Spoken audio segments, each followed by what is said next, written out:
Hi, my name is Carlton C. Clay, and welcome to KARLTON SAYS Live.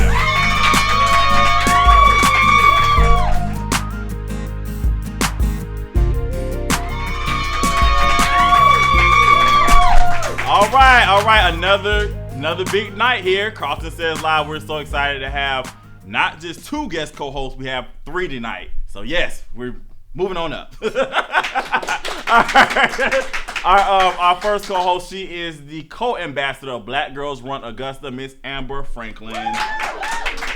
And we have spoken word artist. She is phenomenal. You guys will hear her later on tonight. We have Most Elevated Deepness, also known as Vanessa Harris.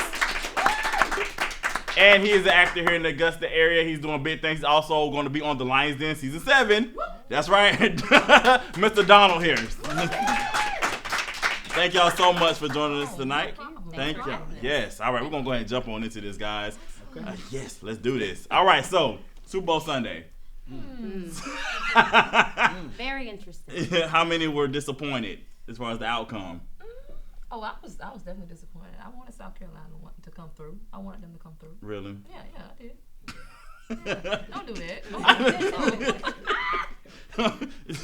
North Carolina. The Panthers? You said South Carolina. When is South Carolina? No, it's North Carolina. It's okay. We'll give It's you okay. a pass. I was trying to like. For real? Yes, okay. North Carolina. Hey, But you said Carolina though. don't judge me though. I don't. I'm not judging. It is on the state line, so it's okay. Right there. You were close. It's all good. But yeah, a lot of people definitely wanted North Carolina Panthers to win. You know, due to Cam Newton, he's definitely like a big example. I'm still tripping. It's South Carolina. Cam Newton was definitely a big example of just what a great man can do. He was definitely an example for young people. But unfortunately, again, the Carolina Panthers couldn't pull it out, so they lost. I'm gonna honestly say I was team food. I was, I don't really have a football team. My team food don't ever set me wrong. So I was team food. My team won. It was excellent. Right. But I will say this though, even though I'm not really into football like that, I will say because of Cam Newton, because I just watching him throughout the whole season, I was rooting for them. I was like, man, I really kind of want them to win. Not trying to be a bandwagoner because I'm definitely not that, but I was really rooting for him because of his story, and he's definitely an inspiration. I like, he's persevered through a lot. So I was sad that that they didn't win.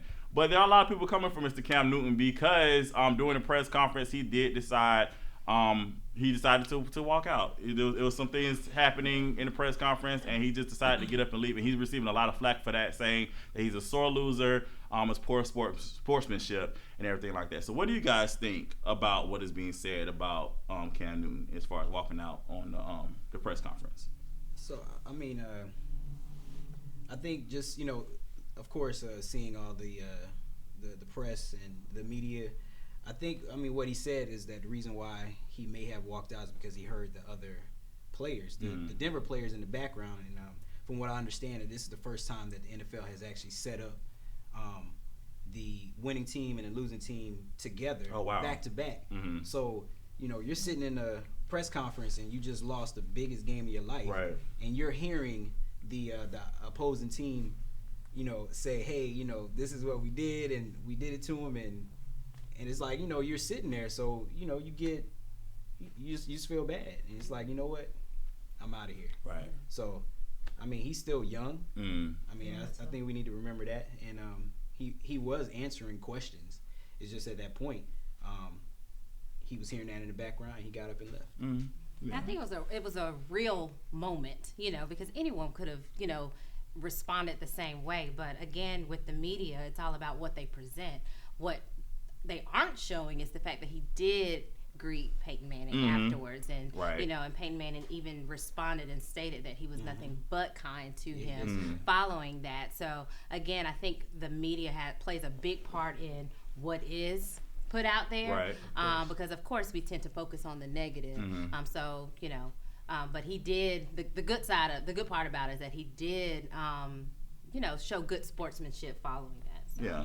Actually on the field. Correct, right. Immediately afterwards. Immediately I just think that his response was a true, real, transparent response. Definitely. Definitely. Nobody likes to lose. Who likes to lose? I don't. Definitely. So I mean, it's like you said, it's a real moment. You know what I'm saying? So I mean, like again, I could see if he got up and threw chairs and was cussing people out, and that's a whole different situation. But it was just like he was upset because again I really believe he really wanted to win this, and he also had he had a lot of people on his back. You know what I'm saying? It was a lot of people really pushing for him to win. And another bad thing about it too that I don't like is that it's kind of like, you know, people are with you when you winning, but then when you lose, it's like everybody trying to turn your back against them. You know what I'm saying? A lot of people that was with Cam, they're like, you know, oh, you should act like that, all this other stuff. You know what? Throughout the year, it's always, you know, little subtle shots of hatred, you know, towards him, but he kept winning, so that was the it. So now you got to this point, and you know he finally lost. And luckily, the majority of the Panthers fan base, they were there, you know, and people that who did jump on the bandwagon per se, they were there to support him and the team. Even, you know, when you saw the comparison between when the winning team, when the Denver Broncos returned back home versus when the Carolina Panthers returned back, the fans were there. The same way they were there when they sent them off, they were there to welcome them back. So. Let me ask y'all this, and we'll move on to our next subject. Do y'all think the game was fixed? That was a big thing going on social media. A lot of people said the game was fixed.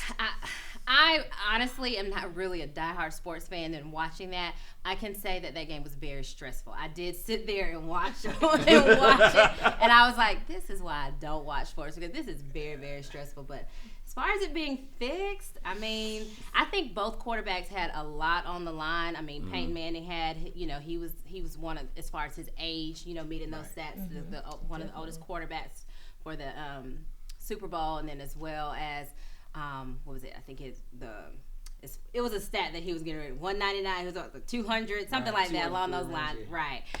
So, and then with Cam, so they both brought a lot of personal things there, that pride and leading their team, but I think both of them did a good job. So. Yeah, I mean, go ahead. No, I'm going to pass that on to you. I'm going to leave out football questions. The storyline is exactly what Amber was saying. Like, the storyline was the main thing. You know, you have Cam Newton, Heisman Trophy winner. He was an MVP, and this would have been the first time that a Heisman Trophy winner won the Super Bowl at the same time. So, and Peyton Manning, of course, his career has been long and you know, very successful. So it was the storylines, but at the end of the day, I was still going for Cam because of he was like the underdog. So I mean, I always root for the underdogs. So that was my guy. And he still has a story to tell. Exactly, he does. So. Yeah, definitely. He'll be back. Right. Definitely. All right, another big thing here at the Super Bowl that happened was Beyonce. She definitely came out with a stellar performance. She performed her new song, Formation. And it was basically like a tribute to, it was the 50th anniversary of the Black Panthers. So she did a tribute to that. It was a tribute to Michael Jackson with her outfit. Also, it was a tribute to, if you saw the formation of the X, it was also with Malcolm X as well. So she made like a big statement, but at the same time, she's receiving some backlash from it because the people are saying that the song is anti-police and that she is not, I guess, not showing the American way as far as how we should celebrate what America really is in the Super Bowl. So, what did you guys think of the performance? Because I mean, it was Beyonce, Coldplay, and Bruno Mars. So, what did you guys think of the Super Bowl? If y'all watched the halftime performance, what did you guys think? Definitely watched it. I'm sorry. I think it was great. I think all three of the artists did an exceptional job with their performance. And again, with the whole Beyonce backlash, it goes back to researching and knowing what you're talking about before you speak on things, and if people know the history of the Black Panther Party and do their research before they automatically think and apply a negative connotation to it, when in fact the foundation of the Black Panthers Party that was not the case. So again, I think the media plays a big part in that. So it was great. It was great, and just because you're doing the Black Lives Matter and promoting all of that, that doesn't mean anti-white or racism or anything like that. So. Yeah. I just I will say this is kind of not really Super Bowl, but I want to say her marketing team is amazing. Yes. Y'all, Beyonce put the video out the night before, then did the performance, and then right after the performance, she was like, "Y'all, come get my tour, come get my tickets." Right. You know what I'm saying? So that her marketing team is amazing. I need that. So, I'm just saying. You know what I'm saying? But I think the whole performance was great. I just think just let people be great and let them do what they're going to do. God, stop. If you stop being a hater. I mean, it's interesting because, the other, I would say maybe Chris Martin from Coldplay, he also brought awareness to another topic that was completely overshadowed because of Beyonce's performance. But, right. And one of the key things that he said is we're all in this together. Right. Like that was a clear statement that they said, and so there were so many positive things that came about in that performance as a whole. But then yet and still we focus on that one little negative spin to it. But I mean, because it really was a unified performance. It was definitely. Yes, definitely. Yeah. All right, guys. Well, that is it. That's enough Super Bowl. Super Bowl's over. We're getting ready to basketball season, so that's it. But that's it for this segment as well. Coming up next, we are going to talk about a very controversial picture that sent waves all over the internet. So you want to stay tuned for that as we discuss Kanye West and a possible Kurt Franklin collaboration. We'll be back. You're watching KARLTON Says Live.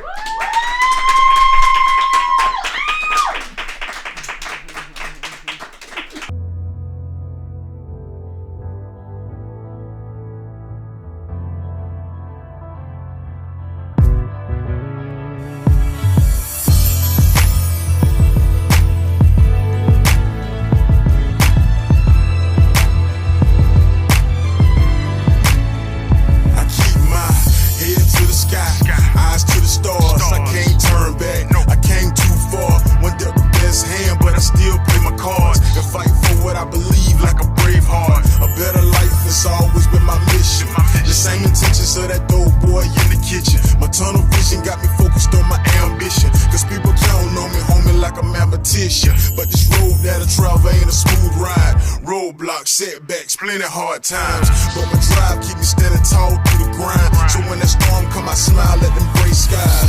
Though the odds against me, I'm still fighting. And like Father Time history, I'm still writing. I embrace struggle, I endure the pain, cause the sunshine always comes after rain. Keep your head up to the sky. Your time will come, everything will be alright.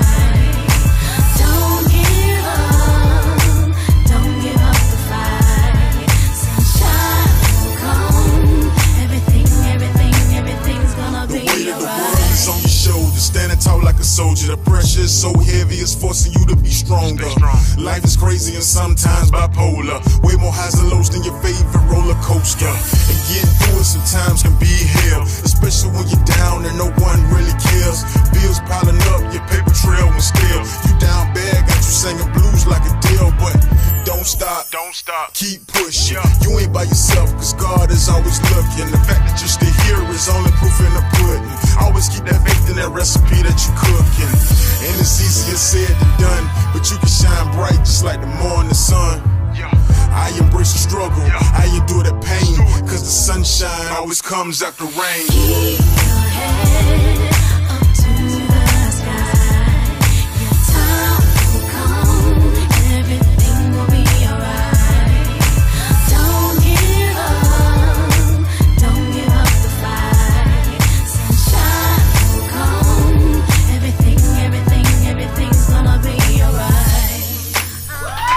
Welcome back to KARLTON Says Live. All right, we're going to keep the conversation going here with Donald, Vanessa, and Amber. All right, let's keep going into it now. A picture you guys may have seen on social media is a picture of Kanye West. He's working on a new album for those of you who may not know. But there's somebody in there that looks a little familiar. His name, Kurt Franklin. So my question for the panel is, how do you guys feel about secular artists and Christian/gospel artists collaborating on projects? What do y'all think about that? Why not? Okay. Why not? Because I mean, the intent is to reach that audience, you know, and so if you want to get the word out, you know, that secular artist may be the avenue in order to do that. Okay. Okay. Or I mean, vice versa. I mean, what's wrong with like good musicians, talented people getting together in a room and putting out a good product for everyone to listen to? I don't see anything wrong with it. What's the purpose? Like, what's the goal? I'm pretty sure they talked about this and discussed, like, hey, where are we going with this? Why are we working together? So if they did that, and you know the music sounds great, then I'm all for it. Now here's the thing I want to throw out. Oh, you got something? Okay, I'm about to say, here's another thing I want to throw out there. I did read that Kanye West said that this is a gospel album with curse words. That's what I read. Now that's something I read. So are we crossing a line of disrespect, or I mean, are we okay with this? I mean, again, I'm not saying that because we know how Kanye West is as an artist. Yes. So when you sign up for something, you already should know what you're gonna expect. So you should, But is that okay to say, okay, this is a gospel album with cuss words? I mean, and again, I'm not saying that nobody on this stage is perfect, and I'm gonna be the first to say, my mouth gets a little flippant sometimes, So just being honest out there. But I'm just saying, you're deliberately saying that this is a gospel album, with cuss words. Like, how is that? Are we on borderline disrespect a little bit? Well, definitely. I think Kirk Franklin, as a gospel or Christian artist, I think you have to, in everything, seeking God, being led. I can't tell you what God told you. But definitely with prayer, and much faster when you're dealing with Kanye West, because straight up Kanye West has been on some demonic stuff. Yeah. So it's like, really, where you going with this, Kirk? It ain't for me to sit and judge, but definitely that's between him and the Lord. I know definitely as Christians we're supposed to go out into the world, plant seeds, be the salt, be the light. Definitely, I understand that, but at the same time, doing that, what is that borderline? What is it when how far do you take that? So it is a very strange thing. I can't sit here and I can't judge, but it looked kind of funny. I guess it's go back, like I said, what Donald's saying. What's the purpose behind the whole thing? Like, if you're trying to reach an audience that you wouldn't normally reach, then I don't see nothing wrong with that. I mean, like I said, they have secular artists perform on Celebration of Gospel every year. This past year, Tank was on there, which he should not have been. No, not because he's a secular artist. That song didn't fit with him singing with Yolanda Adams. I could have just let Yolanda sing that, because it's again, if you're a secular artist, there are certain songs that you cannot sing, and not because you can't sing because of your person. It's because of your voice. His voice didn't fit. What did he say? I can't remember what the song was, but it just wasn't. I was like, I could have did without that. Sorry. But I don't necessarily see nothing wrong with it. But again, it just, you gotta check your motives, I guess, and just figure out, okay, what is your reasoning behind? Because again, you have to think about, there are people that are still following you.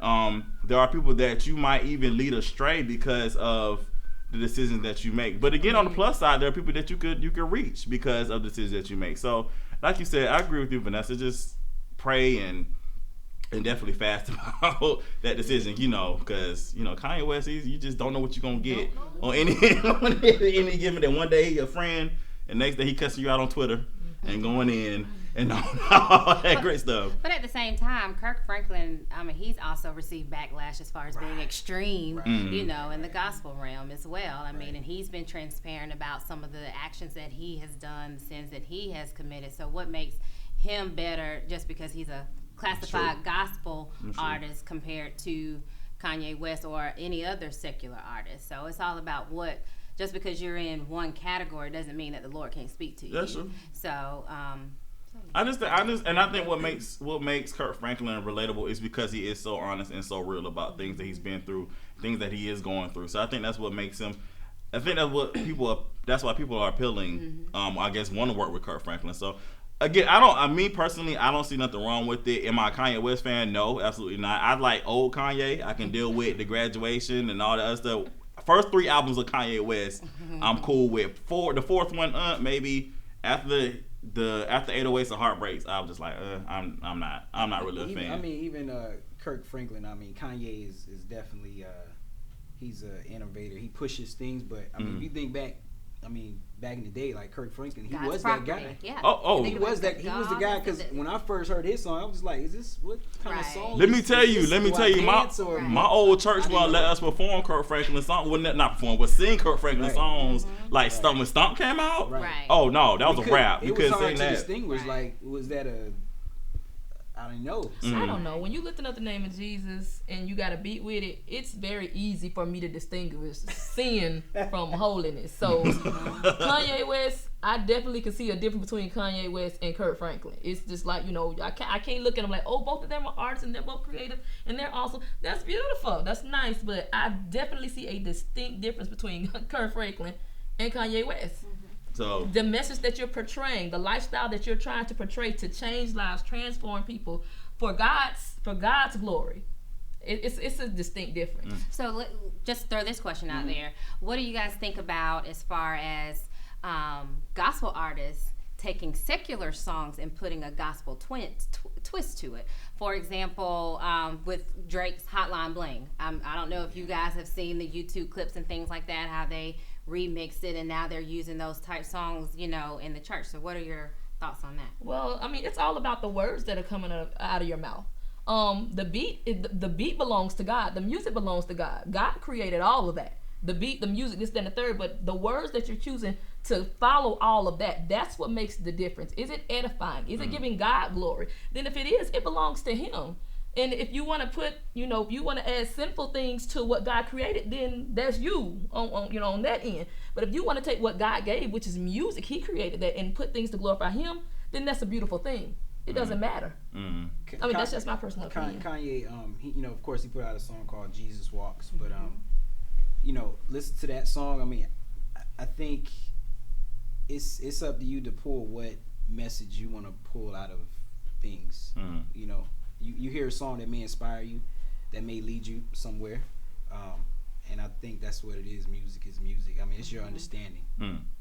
But this is definitely an interesting conversation. Unfortunately, we don't have enough time to keep it going. But we do want to keep it going. If you have an opinion about this subject, what do you think? Do you think Christian artists or gospel artists and secular artists can collab on stuff? We want to hear what you think. Go to our Facebook page, KARLTON SAYS, and we would love to hear your thoughts. All right, guys. Speaking of performances, Most Elevated Deepness is going to give us some spoken word coming up next.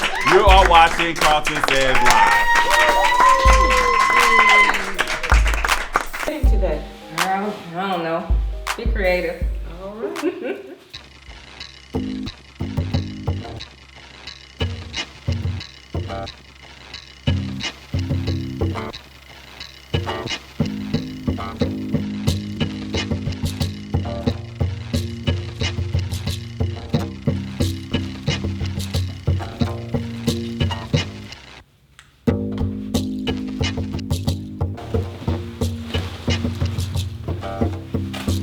Thank you. You're so welcome. See you next time. So Clay's Haven of Beauty. One-on-one care for your hair.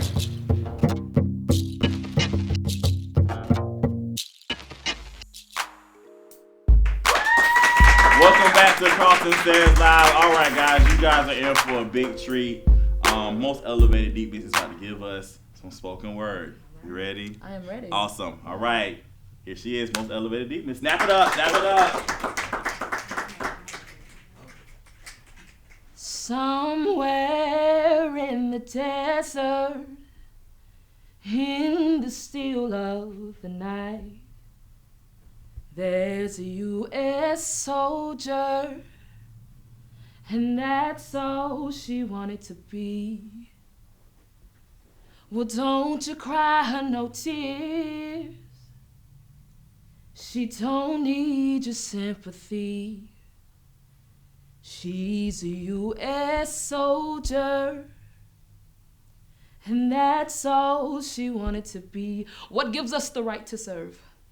It's because in the throes of danger, we will not falter. And despite the fact that we are soldiers who are wounded, we are not hereby excluded from the race. In fact, we've all experienced a sample or a taste of what a soldier sometimes has to endure. See, we are living proof that the life of a soldier is not all gold and glitter.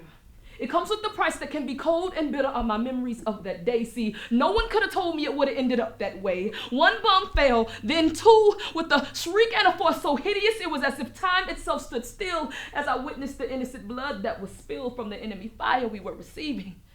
I felt my head, I touched my neck, and I saw I was bleeding. Small cries quickly turned into pleadings, and I'll tell you, I'll tell you that the devil's biggest mistake was to leave me breathing. I mean, he should have took me then, because I intend on causing spiritual havoc with this paper and this pen that reflects nothing but God's grace surrounding my livelihood. See, God took what the enemy intended for bad and made it good. Yes, I'm medically retired, but my soul is not tired, and I'm standing tall like a soldier should, exceeding what others said I could, knowing that faith truly works patience, and yes, things worked out for my good, y'all.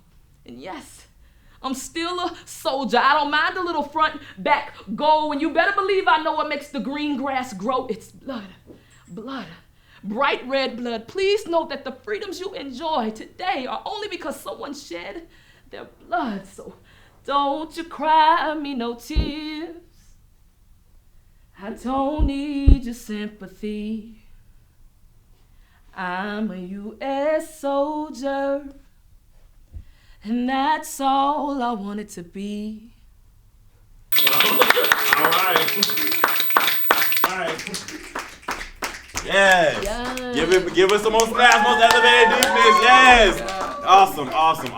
What inspired that poem, if you don't mind me asking? Well, definitely. What inspired that poem is basically my time in Iraq. I'm medically retired soldier of Operation Iraqi Freedom. And while I was over there, there was a bombing, and in that bomb, there was a mortar attack at the camp that I was at the time, Camp Liberty, at the PX, and a mortar came in, and a piece of shrapnel from the mortar hit me and cracked my skull. Wow. And through all of that, God definitely showed His grace and His mercy. I'm here, so that's really what inspired. That's really what inspired that piece. Okay. Well, first off, thank you.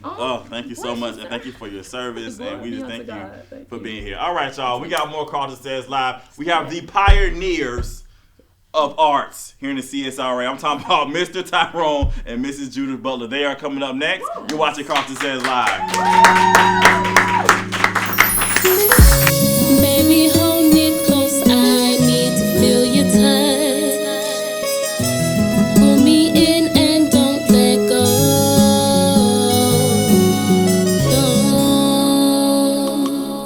let go. Don't let go. I can feel your love as it pours over me. The sensation draws me in. I can feel the passion burning inside. Your caress ignites the spark. No need to say a word. Your eyes tell me all I need to know. Baby, hold me close. I need to feel your touch. Pull me in and don't let go. Baby, hold me close. I need to feel your touch. Pull me in and don't let go.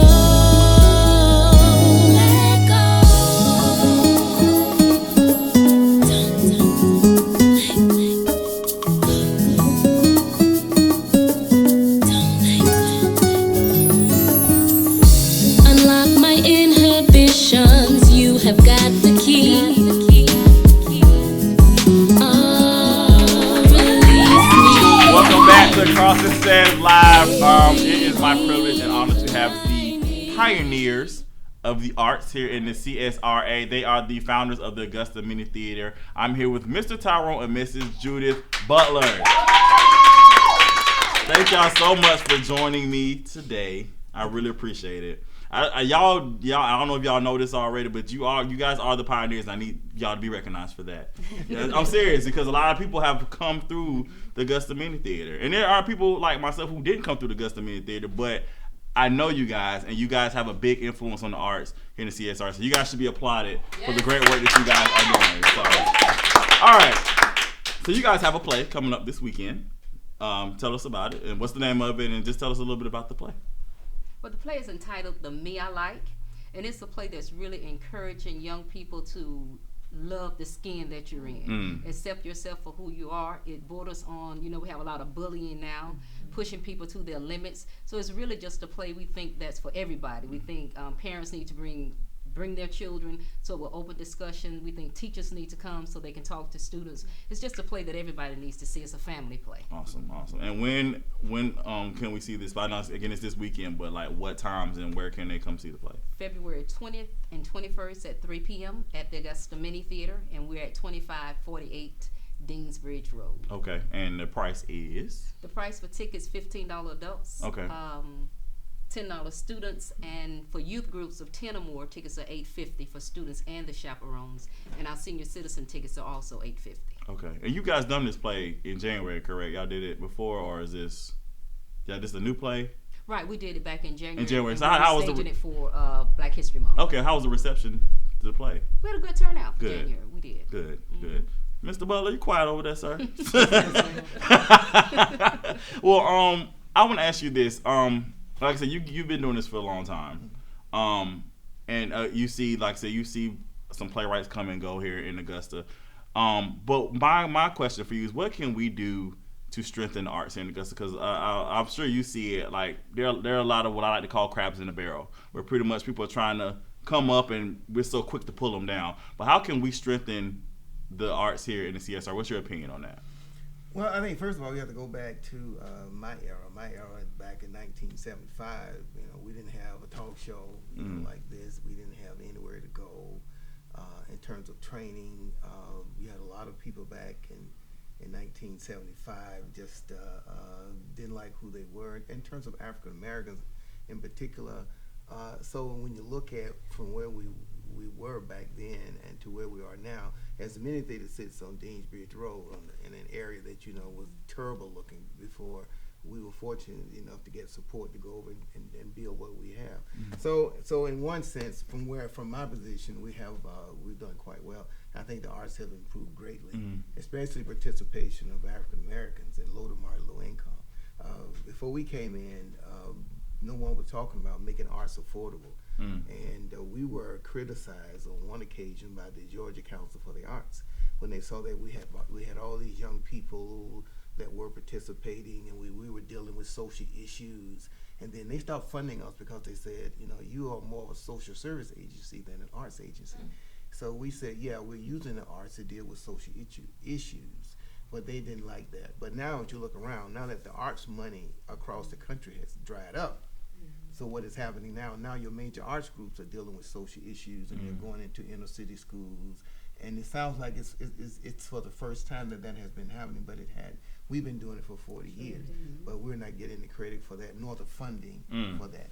But I think where we could continue to grow and tighten up is to support what we do have. We have a lot out there. Well, of course, we're not supporting it, and I can say that because I've seen it. I've seen even some of our alumni that have come through the Mini Theater but not giving back. So you got to give back. You got to support what you have. You can't add on to until you support what you have. And I think that's our issue.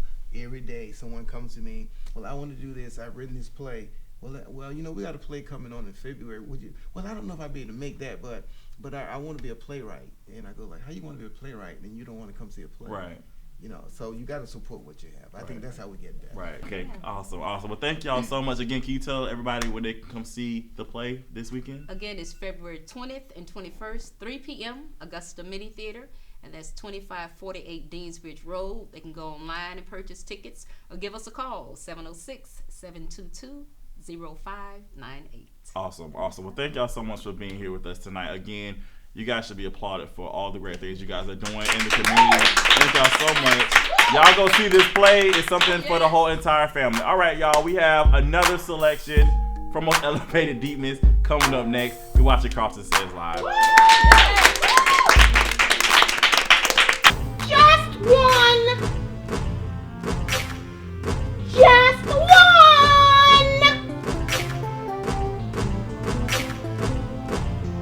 Just one more.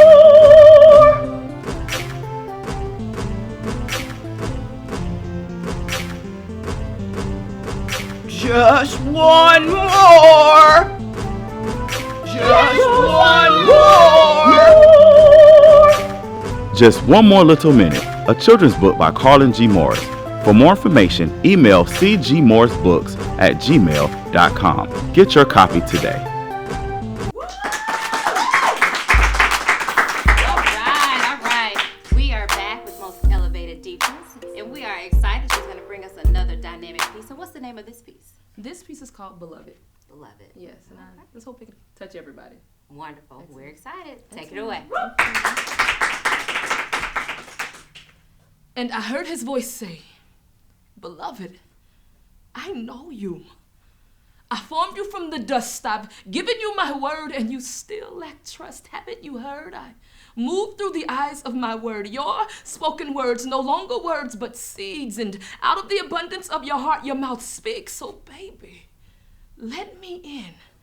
I won't tear it apart. I'll be gentle with your heart. And when you forget who you are, remember whose you are. And that proves you are a child of the King. Let me be the reason why you sing. And trusting me won't always make sense, but it will make for faith. I watch over my word to perform it. And for you, beloved, I will make haste. I want you to taste and see that I am good. My word gave you strength when no one else could. You are living proof that the leaning tree ain't always the first to fall. Now, look into the hills from which cometh your help. I'll give you wings to soar above it all. Thank you. Yes. All right, let's get it one more time. Most Elevated Deepness. That was beautiful. Yes, awesome. Yes. Wonderful job. All right, you guys, that is another episode of KARLTON SAYS Live. Thank you guys for joining me. I Thanks really for appreciate you having guys. Oh, thank you guys. Thank you to our live studio audience. Thank you to our production team, Tim, Fahim, Neil. Thank y'all so much tonight, and all the other production people that come during the week. We love you guys, and we appreciate you. We want to hear from you. Go to our Facebook page, KARLTON SAYS. We want to hear what you think about the show. All right, that's a wrap. We're hungry. We're about to go eat. We will see y'all next time on KARLTON SAYS Live.